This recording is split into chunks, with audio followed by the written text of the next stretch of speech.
আসসালামু আলাইকুম, সবাই কেমন আছেন? আশা করি সবাই ভালো আছেন।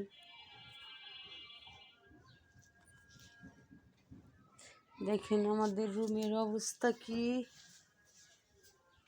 এটা হচ্ছে আমার মেয়ের কাপড় চোপড়ের র্যাক, এটা হচ্ছে আমাদের খাট।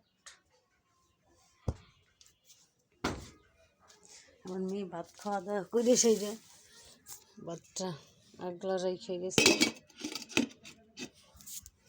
এখানে বাজি হয়তো আলু দিয়ে, সিম দিয়ে, কচু দিয়ে ভাজি করছি।